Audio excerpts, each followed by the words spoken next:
Hi, and welcome back to the best thing you watched this week. Well, Chris is spitting something out on his mouth. I don't know why he's doing that. You all right there, Chris? Do you need a moment? I'm fine. See, nobody saw the other part where you had the stuff in your mouth for the thumbnail. So I was just, What part? I don't know. What you talking about? Yeah, exactly. Thank you so much for joining us. This is a weekly podcast / videocast where we talk about the best things that we both saw. Some of it will be what we reviewed. Some of it will be exclusive to this podcast. And talking about exclusivity, we do an exclusive movie review, one that we haven't seen for a long time, or haven't seen, both of us, that we do in the exclusive audio bit. And wherever you're listening to podcasts, that is where you're going to find that, as well as entertainment news and what we are looking forward to. And then to top it all off, we have a Patreon, which we've been adding to mostly almost every week, at TV series, movie series, little clips when we get together, stuff of me having diabetes. There's so much going on there on the Patreon. So thank you if you are a patron. It means the world to us. It does help us offset some of the costs, as well as maybe getting together again in the future. So that is like on the docket, on the planning for the future. So it really does help. So do check that out. Check us wherever we're out. Look at each other's channels. And I think, without saying any more of the words of all the stuff, and if you're still with us, thank you. If this is the first time, thank you. We both have beards, and that's why our patron's called the Bearded Ones. But this is the best thing we watched. Chris, how you doing? Hey, good. I'm good. Last week as we were recording, I had some internet issues, which was less than ideal. I think those have been solidified and fixed. So then I sent you an image of how great my internet is. Dude, that was just wrong and mean. Just, yeah, no. So, anyway, this has been, the last couple of weeks we have, or at least I have felt like I've been struggling to find things that I really wanted to talk about, because while I had maybe one or two things that were like really good, the other stuff was just kind of mediocre, but it would bubble to the top in a week of mediocre. So I don't know what that means. You know what I mean? Is this really good? Is it not? This week, though, I'm actually going to have to temper myself on how much I talk about, because I watched a lot of good, entertaining content. Okay. And yeah.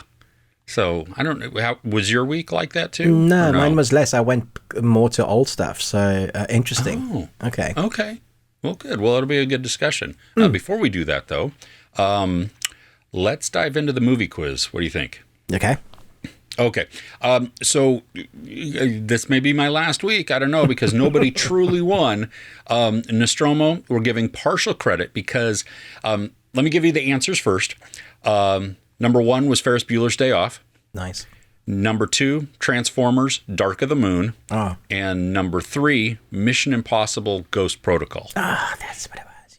Yeah. So Nostromo got Ferris, and then he knew the franchises. He knew that the second quote came from Transformers and that the third quote came from Mission Impossible. Just couldn't identify which particular movie. So partial credit there. I mean, that's still pretty good that you even knew the franchises. So especially the second one, the Dark of the Moon.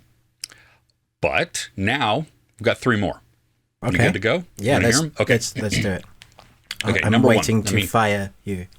Yeah, I know, right? Yeah, okay. So number 1, the safe word is whiskey. Okay. Okay. Number 2 is a back and forth. So one line from one person, one line from another person. In another life, you'd made a... Let me start over. In another life, you'd have made an excellent criminal. Yes, and you, sir, an excellent policeman. I think I know this one. Okay. All right, and the last one. Well then, I confess, it is my intention to commandeer one of these ships, pick up a crew in Tortuga, raid, pillage, plunder, and otherwise pilfer my Weasley black guts out. Yep, I know 2 of those. Yay! Yay. So let us know if you know those. Just put the titles in the comments there. We'll give you a shout out next week. Best of luck to you. But now, Ruben, I think you have a question for us, right? Yeah, this is going to be very subjective, and it'll be on personal. So let us know in the comments what you think, what it is for you. So basically, I'm asking Chris, what is the film that has had the most emotional impact for you, whether it's the end or a moment in the middle that sticks out? There's a moment that always gets you, like gut-wrenching. Like, the one that just comes to me is Frank Darabont's is it The Mist? Yeah, The Mist. Because the ending is so heavy, and I'm basically always shouting at the screen. If you haven't seen it by now, you need to get on top of it, but I can't really tell you what happens at the end, because if you haven't seen it, that ending is the thing that makes the film. But it also is the worst ending. Do you know what I'm talking about? Have you seen it? No, I haven't, because I read it. That's the Stephen King short story, right? Right. Because I have read that, and I believe they changed the ending from the story. I think so too. Yeah, because I believe, if I'm remembering correctly, the short story has kind of a it just kind of ends a little bit. I mean, it's melancholy, but it's not shocking or awesome. I don't know. Yeah. Okay. I love the film, and I always want to watch it, but I always want to switch off, like just the last 5 minutes, because then it didn't happen. Gotcha. All right. That's a really good question.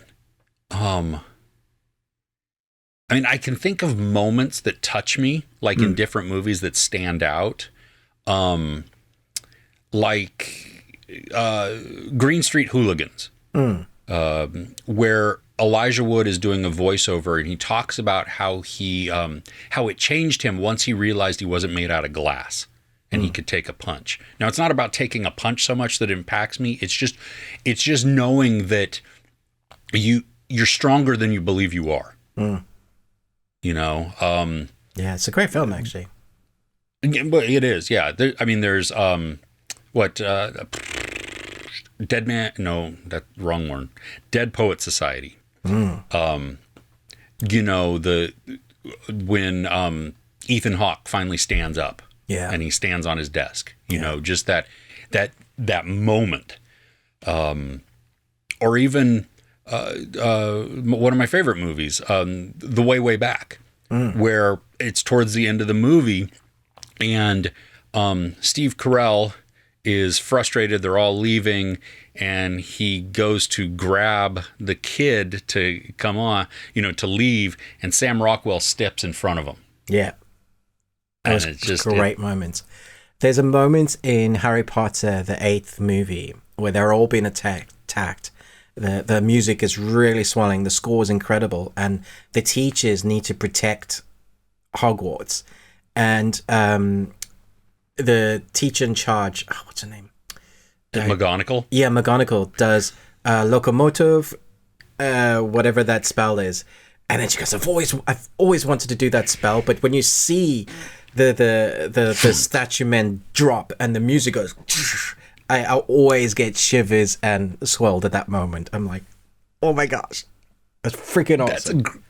That's a great one, especially because she's also talking about, now is your time to protect the school. Yes, yeah, the whole speech.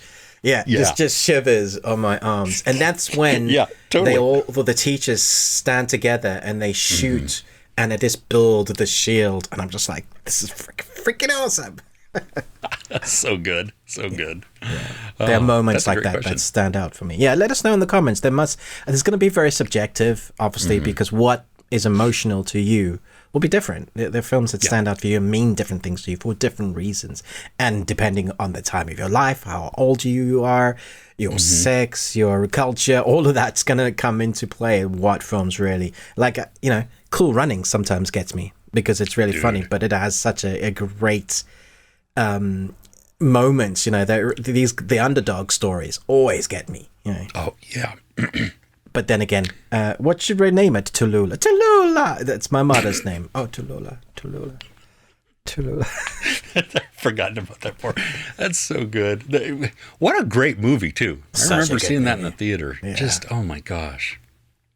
Oh, I'm going to have to go back and rewatch that, because that's Me too. I want to kiss the egg. Hey, Sanka, you want to kiss the egg?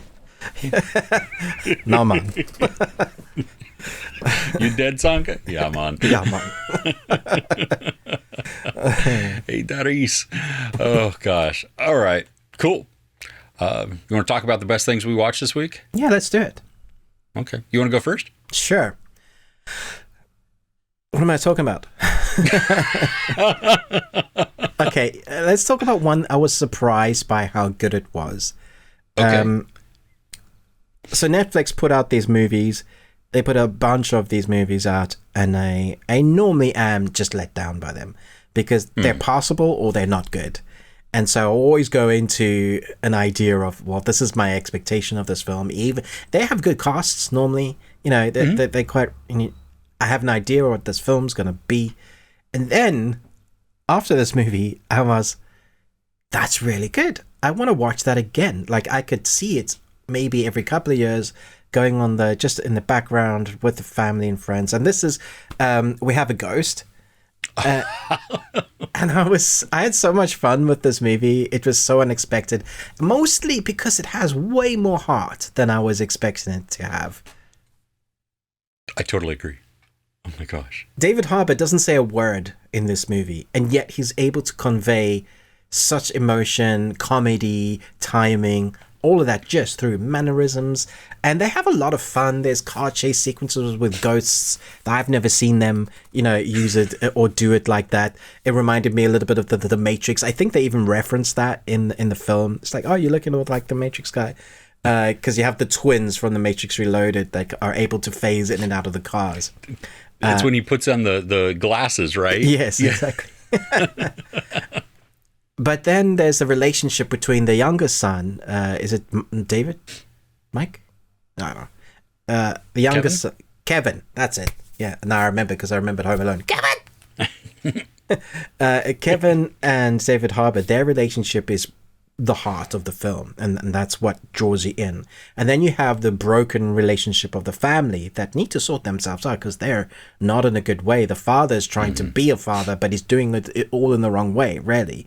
The mother's fed up with how they're doing things, and she's just trying to keep the family together. You have the oldest son who's like into weightlifting and being really good looking and swiping, that kind of family stuff. No phones at the table. So it sets out your traditional family really well.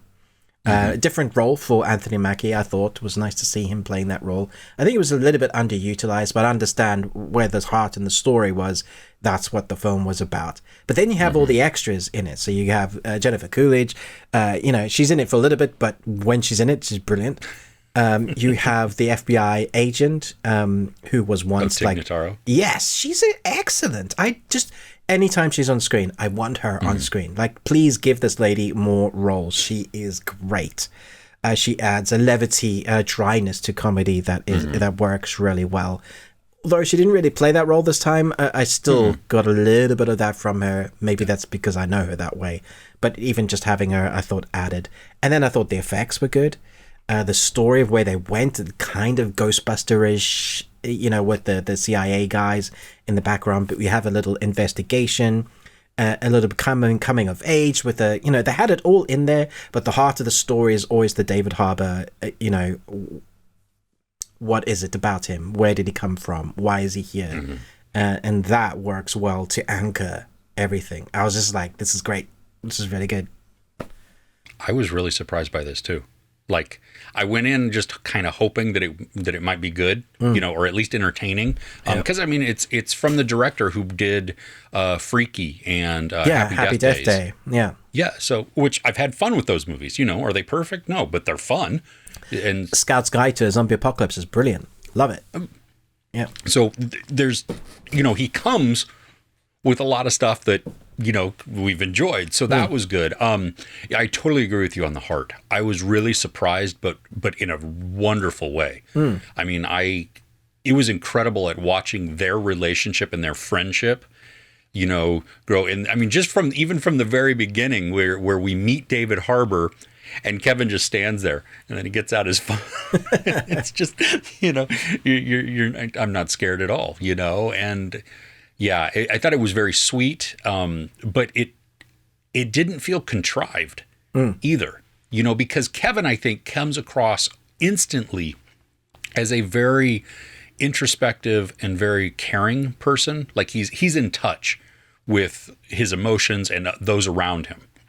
And so I think that's what really then allows him to be, I mean, he's out of everybody, he's probably the most grounded, Probably, with the mom coming next. Yeah. And, yeah, no, it totally worked. I mean, the comedy worked. You're right. The special effects were awesome. I had a lot of fun. And I like you, I could see myself rewatching this, on a regular basis, just because it was, it was Life cute, affirming fun. yeah. Yeah. And that kid, I don't know if he actually sang, but when he played my the guitar gosh. and he said, "Whoa, Dude, right?" if that was Like him, that pureness of his voice. put I was out like, an "Whoa." album, seriously. Yeah, dude, I'll take an entire scene of you just singing. So let's go. Yeah. That was Excellent. yeah. Yeah. I'm glad you had this on your list. This was a fun one. In a completely different way, mine is I don't know if it's a limited series or if they're going to continue on. Either way, I will be okay with that, I think. But it's on Amazon, and it's called The Consultant. And it stars Christoph Waltz, has Nat Wolff, Amy Carrero, and Brittany O'Grady. And basically it's this video game, this mobile game company, where a tragedy happens right at the very beginning of the show. And then this mysterious guy comes in and says he's a consultant, and he's there to bring about, to get everything back in line, to make the company profitable, and to he's doing the wishes of the owner and the creator of the company. Christoph Waltz plays the consultant, and he's just weird. But not in like eccentric ways, or not in ways that you're like, oh, you feel like Willy Wonka. He's like menacing because he's so quiet and so direct that, and he doesn't I say a love lot. Christoph Waltz anyway, when he does roles like that.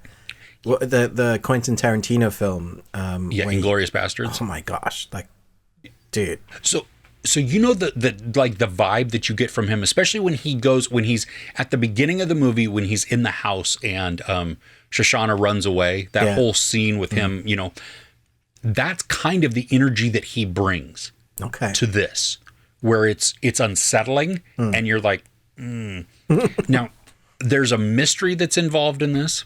There is, you could almost call it a little bit of sci-fi, maybe. And it all works because they don't exploit it just like they don't go off the rails like in sci-fi. There's just this little angle to it where you're like, I don't understand how that would work. But in the world that we're building, even though you're not giving me an explanation for it necessarily, I can see how it makes sense, and the way that they build the characters and everything. So it's 8 episodes, 30 minutes each. Dude, could not binge it fast enough. Wow. It was, it's unnerving in ways because it's so quirky, and yet you don't know what's going on. And yet, you're watching it play out. So it's not like I think the mystery comes from who is the consultant and why is he there, and why is he this way? Because things don't totally make sense, and they don't add up in the way that you think they. So you weren't sure whether it was a limited series. So does it not wrap up then? See, that's the thing. It does, but then it opens up another little avenue to continue the story on if they needed to. Or you could view it as kind of like, well, this is what he does. We've seen a full example of it, and he's going to do it again. Or he set up things. Things have been set in motion, at least. Not that he's going to do it again, but things have been set in motion that this could repeat. Right. So if a new season did go, I don't want the feeling to be the same. I need it to be, you need it to be different, because rinse and repeat is not going to be. It won't even be watchable at that point, because it's just kind of like, I've seen all of this before. I need something different, some new angles. The cast works really well because they're just exasperated as they work around Christoph Waltz. Okay. Yeah. So it is. It's on Prime in the U.S. I think it might be Prime all the way around. I think it's all the way around. Did it all drop? Yeah, all at once. So you can binge the whole thing, which that made me even more happy. So that it's, everybody can you don't have to wait week to week for a 30-minute episode. Yeah. And I think, at least for me, once I started, I couldn't stop. Right. Because just the performances, the vibe from the entire thing, the way it's shot, the patience in some of the storytelling, even though it's a short series, I mean, they it's patient in certain aspects to really get you hooked. And so, I was sucked in the whole time. Okay. Interesting. Nice. Yeah. Well, from something almost science fiction to something that is sort of fantasy. So I think I reviewed Interview the Vampire series. I think I spoke about that a few months back. Do you remember that? Yeah. The AMC series that they'd done, and they'd done a really good job. Really sticking to the book, not really going with the movie, and it does its own thing, which I really was impressed by. So this time we have, again, another Anne Rice, set in a very similar world. And I've only watched one episode, but I wanted to bring it to everybody's attention. I've got the screen, so I'm going to be watching the rest. There's 8 episodes, I believe, and I think they're all out now, so you don't need to, literally yesterday, I think, was when the 8th episode aired. So you have actors like Alexandra Daddario. She is playing Rowan Fielding, and I think she's a fantastic actress. If she's in it, I normally watch it. It's called The Mayfair Witches, and it follows a neurosurgeon who discovers she is the unlikely heir to a family of witches. She must contend with a sinister presence that has haunted her family for generations. So what I really liked about this, it sets up a really nice story. So you see her doing her surgeon work. It was all grounded, almost like a medical drama. And then we have a not even a flashback story, I guess, what has happened to her family. They're splicing it together. So it leads us up to a part of where the witchy stuff is going to come into play. And it gets creepy and dark in a way that is really well done. There's some shots of the houses that don't feel like they're quite in focus, but it's all hyper realistic, quite vibrant in color, the witchy places. And then it's very clinical with her, Daddario, with and so the two worlds clashing, that works really well. So far, we're totally absorbed. This is good. Acting's great. Story's good. You're nodding your head. Have you seen it? When it first came out, I don't know if I watched just the first episode or the first 2 episodes. Okay. But I was really intrigued, and then I was bummed because I thought the whole thing had dropped at once. Oh no. And so I stopped watching. It just fell off, and so I'll have to go back and revisit this. But I remember some of the storytelling was different. It took me a minute to kind of figure out timelines. Oh yeah, we had that issue as well. It's when is this? Who is this? Is it meant to be her? Or is it her grandmother? Or is it her mother? Yeah. Yeah. Because I think, if I'm not mistaken, it's Annabeth Gish that we see at the very beginning. And she's on a porch. Yeah. And I didn't know where we were in time. Yeah, because it's Louisiana or something. Yeah, exactly. Some so type it could be 1800s or 1900s, and you wouldn't know. Yeah, we had that issue. Because the doctor shows up, and he's got his seersucker suit on, so he doesn't look like he's in the modern time at all. He doesn't. He pulls out a syringe that looks like some dental syringe, so it's massive, not even where are you sticking that? Yeah, yeah, exactly. Yeah, I'm not a horse, So it was hard to tell there, which wasn't necessarily a bad thing. I was trying to figure out where in the timeline we were, because that affected then my perception of who I was looking at. Exactly. But by the end of the first episode, you do know. Yes. Yeah, and it makes sense. You're yes, oh. Yes. And it gets dark. Does it end where some cars at night? Is that when the episode ends? Some cars at night, and they're transferring a package. Yes. Nicely done. Yeah, the package. Yeah, it. Yeah. So yeah, it is. You're right. It's very intriguing. I was like, ooh, this is kind of cool. And now that it's all out, that's really good. I'm glad for that, because now I can go back and I'll watch. Yeah. So. Yeah. So I'm hoping it sticks the landing. Apparently, episode 8 is a doozy, so I presume they're wanting to do more. Did I hear that it had already been renewed for season 2? I think it might have been. Even Interview the Vampire, I think, has been picked up. So they're one of their best starting series, like well received. So yeah, nice. That's good. That's good. Cool. So I want to talk about a crazy movie. Saw it this week, and it's funny because people, I believe, are either loving or hating it. Bless you. Bless you. Go for 3. Go for 3. Yes, we got a triple. Yes. I'm glad that made you happy. I'm easily amused. But speaking of which, I think from reactions that I've seen, it seems to be kind of polarizing. Like, people either love it for the ridiculousness that it is, or they can't get on board with it, and the fun aspects don't outweigh the lackluster parts or the shortcomings. Right. This is Elizabeth Banks's. She directs Cocaine Bear, based on a true story. I love the fact that she's directed this. That's amazing. Dude, this is really dark. Like, I mean, it's funny. Oh, really? The movie's funny. It is way more violent and gory than I would have expected.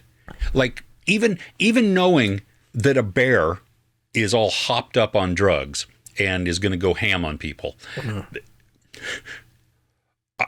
One of the we were all like, I mean, the whole audience went at one point, because it was so abrupt and unexpected.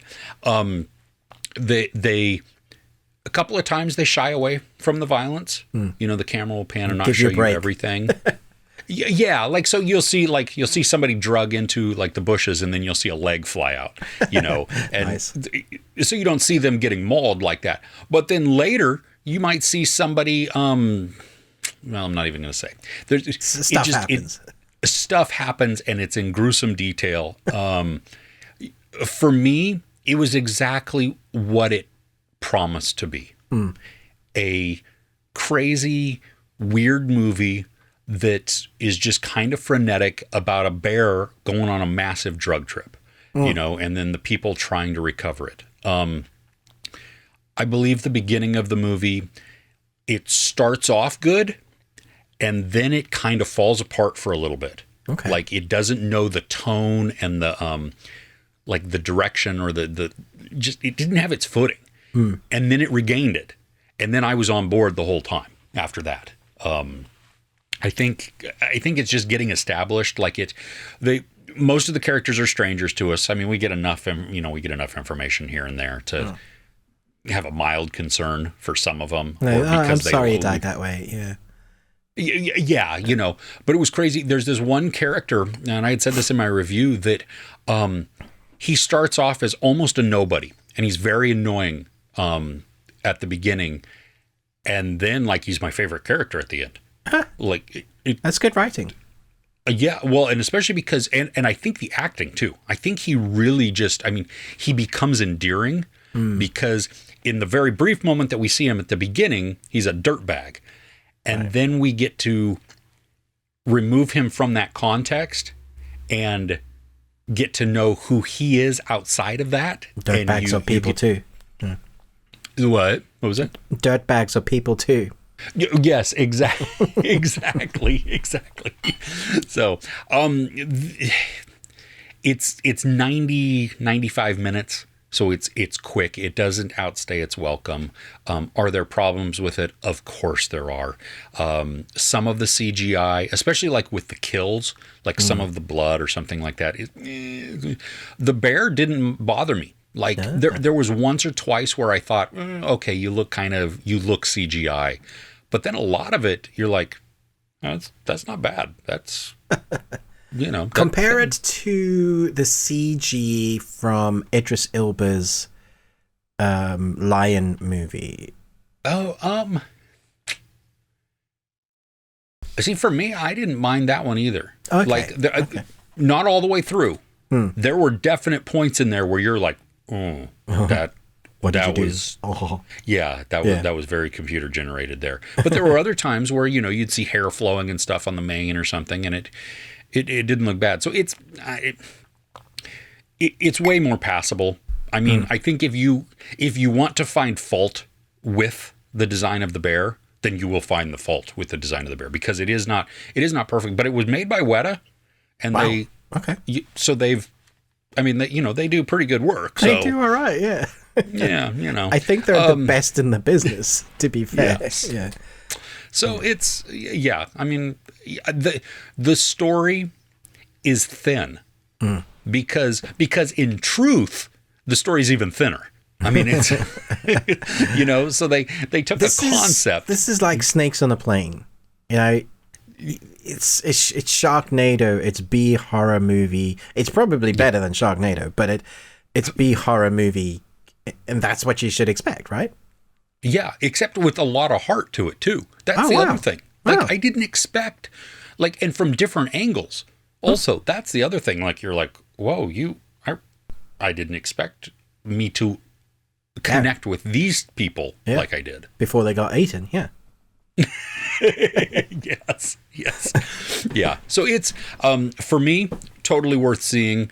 I had a blast with it. It was everything I wanted it to be. Would you tell people to go to the cinema to watch it, or would you say absolutely. Wait for it? Oh, really? Okay. Yeah, especially in a group setting. Like, I would go in the first weeks, where a lot of people are seeing it, because you want to watch it with people. Yeah, that collective. It'll be interesting to see when I watch it, like when it comes to streaming or something, to see how is it when I'm watching it in a house just with me by myself, or with my family or something like that. There are still going to be points where I'm going to laugh out loud at how the violence catches me off guard. Where you go, oh! Yeah, no, for sure. Did you take any of your family with you to watch this one? My wife went. Okay, what did your wife think? She had a blast with it too. I mean, she agreed that there were issues with it, and she like me. We both what's her name, Margot Martindale, I think. She's a phenomenal actress, and she's typically very dryly sarcastic, but it's like excellent. And this, I don't blame her. I just blame kind of the writing. She just felt off. Like, she wasn't clicking with. So it didn't totally work. And I think that was more of the tone of the movie, or tone of the story within her character and stuff. But yeah, overall, I mean, she was engaged with it. Like, my wife, she had fun with it, and was shocked by the violence. Laughed when I laughed, so I wasn't like, I didn't feel like some psychopath or something because I'm laughing at something dark. Yeah, you just got mauled to death. Yeah. What's wrong with you? Yeah. No, it's I mean, come on. If you've seen even just a teaser, that's the movie. That's what you're going for. You know what I mean? A bear who just keeps eating cocaine and going nuts. So, that's how you sell it to the studio, and they're like, take the money. Right? Yeah. Right. Well, I just want to know now what other, because, okay, so last week, I think we learned that Plane, one of the most ridiculous titles ever, is getting a sequel called Ship. I'm sorry. Wrong. I misspoke. Ship. So why not do that with this? Why not just, it doesn't even have to be a true story anymore. Take a wild animal and giraffe. Give them drugs, and just go to town. Cocaine sheep. LSD leopard, I don't know. So, yeah, there you go. Nice. What's next on your list? Yeah, sorry if I get brighter and whiter. The sun is peaking just as it's going down, and it keeps getting through the trees, and then the side of my face is like, oh, which is fun.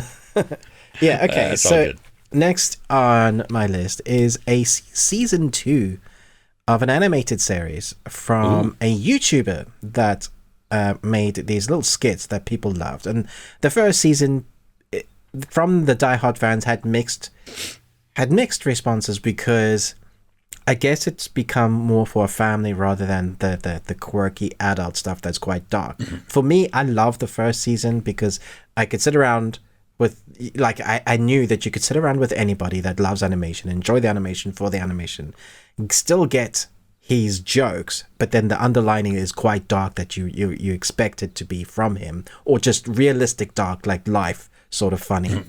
So now we have season 2 of Oddballs. So it's bubble-shaped boy James questions anything and everything that annoys him. The result, an awesome life of odd adventure with his 2 best friends.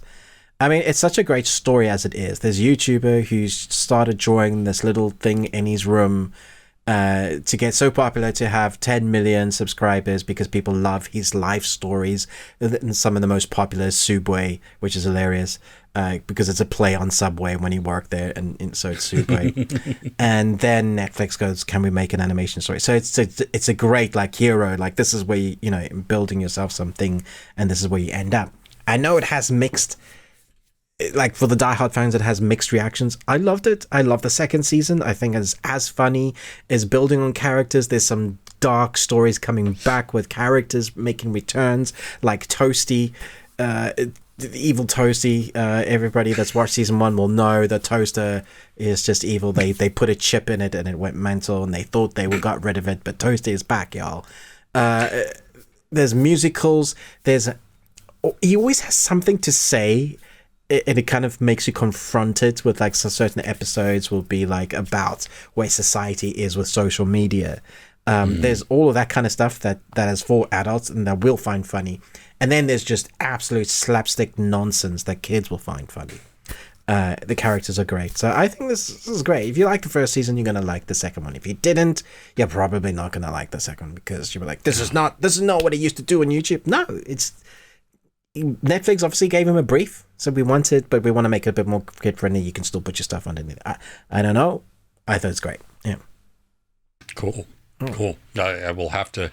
The animation. I didn't watch the first season, but it it appealed to me. The animation style. So yeah. Cool. I'm torn about what I want to talk about because. I have seen. Well, let me talk about. Yeah, okay. Maybe I'll briefly mention the other one in a minute. But right. Luther, I love the series. Have you watched the movie? I have. I've got it. Fallen Sun. I just haven't watched it. Oh, so it hits theaters this weekend that we're recording this. Yeah. It's going to have a limited run, and then it's going to come to Netflix in the middle of March. Right. Or towards the beginning of March. Now, I'm a massive Luther is one of my favorite series. But you're also massive Idris, so you're not biased. No, not at all. But let me say that I was not a very big fan of season 5. Yeah, that was divisive, wasn't it? Yeah. Yeah, it was, the whole tone and everything just didn't work for me. It was drastically different from everything prior. For me, the movie returns to the tone that it had had before. So it's a return to the best work. Yes, okay. Yes. You still have the same Neil Cross who wrote it, who wrote and created the series. So the writing is still there. The story is great. The way that they present it is outstanding because it's different than a lot of other mysteries where the mystery itself is not, it's actually not even much of a mystery. I mean, sometimes of the motivations in this are a little bit of a mystery, but we see the perpetrator typically right off the bat, very early on, and then it becomes about the pursuit and just the chase and the mind games or whatever that happens. Idris Elba is, this is picking up right from season 5. Right. So he's in prison. Which is a new dynamic there. We have the villain in this who's played by Andy Serkis. Yes. Is he good? Dude, he is. Yes. It looked really creepy. He is so menacing because he has this, he has a lot of charisma in his eyes. He can carry a lot of warmth, but he can also almost turn it off, where he gets these cold eyes, and you feel like, ooh, you're bad news. In Andor, he was incredible. That's what I've heard. I still haven't watched outside of the first episode. So, but yeah, it's weird. He doesn't have any scruff or beard. What? So Is he shaved it no, off? it's weird. Yeah, That's weird. My son walked in and he goes like, no, put it back. That's weird. So, he's great. Cynthia Erivo is in this now as a character, and she is wonderful. She's a great addition because she kind of oil and water to Luther's character. She's no nonsense, and her dynamic is really good. There's we get what's his name, Dermot Crowley, the actor's name, and he plays Martin Schenk, who is he was the boss for all of almost all of Luther, and just to see him come back into the show is outstanding. The movie's over 2 hours, so like you're like, is it going to hold my interest? Is it going to be enough? Now, granted, most Luther episodes are like an hour, something like that. Yeah, anyway, they're normally only 3 hour and a half. episodes, right? Yeah, So that would be 3 hours, and the film is Yeah. 2 hours. So you're almost looking at a miniseries. Miniseries, yeah. And it is, but there is a ton of intensity in this because there are a few, I mean, you have the overall pursuit of the bad guy, and there are unknown time limits, which add this vague urgency. I mean, you know something bad's going to happen, and you know that it's coming quickly, but you don't know how quickly. And so they're running against a clock that they don't know where it's at in the timeline, you know. But there are a lot of really good chase scenes and fight sequences that are just like, ooh, that's, you know, brutal. Especially there's this one that takes place. Well, anyway, this I would go see this in the theater. I don't think also you need to be a Luther like. I was going to ask. I don't think you can see the movie without seeing Luther the series and be able to follow along. Okay. It is not going to be nearly as emotional, nearly as touching or as engaging as. If you have all that context of 5 seasons of Luther, yeah. Exactly, yeah. You understand sort of why he's gone to prison. There's a little bit of that, so that it's, you know, and then it goes from there because it's less about then him being in prison, even though that's an underlying storyline throughout the entire thing. There's a tiny line. You know how there, like when it was announced that Daniel Craig was going to be retiring as James Bond, and they were like, who should be the next James Bond? And Idris Elba's name was thrown out there, you know, and he said, no, I don't want to do it. Luther is my Bond. Yeah. There's a quick little line in this where, for me, I read it as this solidifies that he's not doing Bond. Right. Okay. It is subtle. It doesn't talk about Bond. But if you know James Bond and you're familiar with that character, this line makes absolute sense. So it made me laugh, or at least chuckle. Yeah. The ending I'm really excited for because I'm going to have to talk to you off air once you've seen it, because I really want to. I don't know where it's going, and I could see something which. Then anyway, no, I'm not going to say it because it's too much of a spoiler there. Sorry, I'll stop. Anyway, it's very fun. It's very engaging. It's an exciting story that is very dark. Andy Serkis plays a wonderful villain in this. The imagery that we get is it's foreboding, and it's disturbing at times. Like you're just like, oh, that sucks. You know, and you're looking around what the characters are seeing and stuff. There's definite excitement. There is plot protection. There are character conveniences that are put in there. I think for me, that was more so to help the story move along versus, you know, just to keep X from happening at this point. Yeah.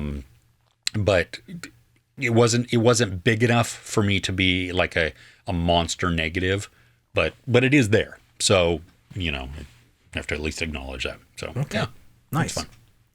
Let me change my battery quick. A few moments later. Nice, yeah. I'm looking forward to watching that. So hopefully it lives up to the rest of the series, but we'll see. Yeah, I would put it above season 5. Okay. Absolutely. I mean, you need to see season 5 if you want the full arc and all of the full emotion. Watch season 5 first, and then get this. But as far as quality, or at least like story enjoyment or tone, this is way better than season 5. Okay, great. Okay, so Michelle Pfeiffer is married to one of the best writers in the world. Did you know that? I did not know that. Yeah, she is married to David E. Kelly. Really? Yeah. Which is incredible. When I was looking at his work, I was just like, dude, he is a genius.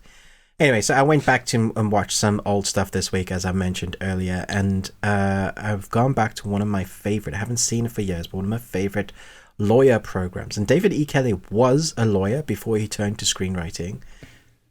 So it makes sense why this is so good, but it's the balance between comedy and lawyer stuff that really works well. It's called Boston Legal.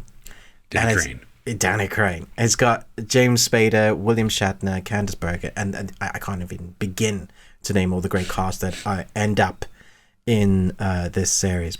But let me just say that the camaraderie and the brotherly love that William Shatner and James Spader have as Alan Shaw and Danny Crane is genius. They carry the show without a doubt, and then there's the others that are in the firm. But Alan Shaw's character, he's the lawyer that wants to, or does, he's a broken man, very much so, but he's the guy that will take the cases on that nobody wants, the weird, wacky ones, and that's what you end up with. We've watched the entire first season this week. Like, that's like, oh wow, 16, 17 episodes. That's how much and Kirsten was like, no, I don't like this seems too cheesy, and I don't really like those characters, they don't seem nice. And then a few episodes in, she's like, damn, this is really good. I know David E. Kelly's writing, he just writes characters so well, you can't help but be involved, being drawn into those characters. And what I was amazed by is because it's fairly old now, it's 2004 when it started. I thought this would have aged, but because it's all cases that revolve around people, the technology doesn't really come into play, so it's just dialogue lines in a firm, relationships, you go a bit soapy in places, all that kind of drama. Sure.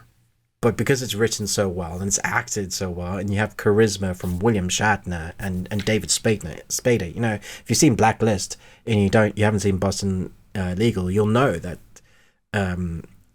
he oozes charisma. If you've seen The Blacklist, which is an incredible TV series, love it so much. But before he did Stargate, before he did all those other things that we know him now for, David Spader, he was in Boston Legal for 4 or 5 seasons, and the first season is just incredibly good. David E. Kelly is a genius. Nice. Yeah, I haven't. I never watched the show. I only saw like the little clips of Shatner as he would just so eclectic and so weird of Danny Crane. And I'm like, okay, I don't understand, but it makes me chuckle. So there you go. Danny Crane is supposedly one of the best lawyers ever. He has a history before we even know about him. People speak about Danny Crane, character, the lawyer, in reverence. And he knows that himself as well. So he will walk into a courtroom and he'll be like, Danny Crane. And they're like, what gives you the right to flip, flip, flip, Danny Crane? when he handshakes somebody, he handshakes Danny Crane. There's a son character whose name is Donnie Crane. And those two can go on for ages. Donnie Crane, Danny Crane, Donnie Crane, Danny Crane. Like, who's the best? It's brilliant. It's really funny. So good. That's awesome. Yeah. Oh, nice. I'll have to check it out at some point. It's on. I'm sure it's on several streaming things. Yeah, we're watching this on Disney at the moment. Okay, so probably Hulu in the US. Yeah. Okay. Cool. The last thing I want to talk about, and we don't have to talk about this a ton, just for time and stuff, but I haven't done a review on it. I know you have. It was a Netflix movie called The Strays, and I had it on my list. I didn't know anything about it. Good Lord. watched it and it left me speechless, like jaw on the floor when it ends. And I don't even know how to describe the premise without giving a lot away. I mean, you just have it. We take a look at a woman who has this this very cush and privileged life, and strangers come into her life and wreak a little bit of havoc and upend the balance that she has created there. Does that sound about? I guess, yeah. Yeah. It's very hard not to give away the story in this one. Yeah. The from a filmmaking standpoint, some of the angles and the camera work that they use, and like the following, like you'll follow a character or come at a character, it is designed to make us just not feel right. Yeah. Like something is wrong, right? Like you just... Even though what you're seeing on screen is normal, everyday life, you feel at unease. Yeah. And it continues. I mean, I loved that because it just... all the shots, all the angles, the way they frame people, everything, the looks that they capture, it all reinforces this vague, something doesn't feel good, but I don't exactly know why. And I'm sure I would have to watch it again to really dive in, but there's got to be some sort of social commentary, because she is a black woman living in a all white neighborhood. Very affluent. Her husband is white. Her two teenage children they're lighter skinned. And she's lighter skinned as a black person also. But there are lines. The reason I bring this up is, first off, because there's a party scene, and it shows her like walking through, and you get to see all of the people. There is not a person of color outside of her.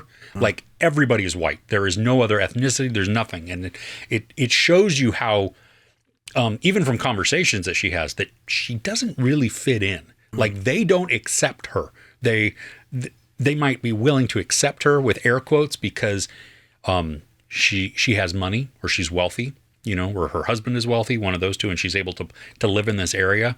But you also get the sense that she's not on par with everybody else. I mean, and there are some lines that point to that. But then her husband at times, which was very odd to me, he actually said, "I hired a black woman today," or "they're black." And you're like, why would you say that? I mean, your wife is obviously, and so your children are. Why are you? Because you don't get the sense of like that he's a racist, no, or anything. But it's a very odd choice for wording. I do think there is a social commentary there. It's subtle, and you can take on as much as you want with it. I got feelings of Get Out and Us, so there's that sort of that sort of intensity, but also both those films have a message, an undertone. Definitely. That's definitely part of the story. So there definitely feels like there is something there in it. Yeah. Without going into spoilers. I don't want to do spoilers. It just came out. I mean, this is definitely worth one to watch, probably globally. It's in English. I mean, it's a British production, but the ending, and I think this is going to polarize. You and I were talking off air that I think this is going to polarize people, because it is. I don't think you'll see it coming. It definitely has polarized people in my comment section, because some people are like, loved it, especially that ending. Other people, what a waste of time, hate the film, look at that ending. And I'm just like, I totally expected that. See, I fall into the camp of like, what a great ending. Not that I like it necessarily, no, but it was an excellent ending. And you're like, I mean, literally, when you go, my wife and I are watching it, I'm like, and she's both looking at each other. Just, did that actually happen? Wow. I know. Well, and I'm like, is there gonna be post-credit scenes? Is there gonna be something? And you're like, wow, that was like unexpected. And yeah, so cool. Nice. Yeah, I just wanted to bring attention to that. If you haven't seen The Strays, If you like dark, if you like unsettling, that I think you might enjoy this. Director's I can't promise on the end. first feature directorial. So he's done shorts Really? and stuff. But yeah, this is his first feature. And I'm like, all right, well done. Hell of a first. Yeah. Okay. Yeah. Nice. Do you have anything else on your list? No. Cool. Okay. Well, hey, thank you for joining us. Don't forget, we have a Patreon opportunity, patreon.com/thebeardedones, where for just a few dollars a month, you can help support and offset the costs of production for this, our podcast. You can always tweet at us at Best We Watched. Please, if you're watching on one of our channels, go to the other one, Ruben with the Ruby Tuesday, me, Chris with Movies and Munchies. Smash that like button. We don't Smash say that. it. Just like, share, subscribe, the whole YouTube thing. You get it. You've been on here before. Also, for exclusive audio, there's an extended portion that we're going to do. We're going to talk about a movie that neither of us had watched for quite some time. We're going to also hit up some entertainment news and then some of the releases that are coming up in the next week that we are looking forward to. We'll put the link in that description below, but you can find us anywhere. If you just search on any of your podcast platforms, The Best Thing We Watched This Week, will pop up there. And if you could also rate and review us, if you happen to check us out on that, we would really appreciate that. With that, hey, we'll see you next week. All right? Take care.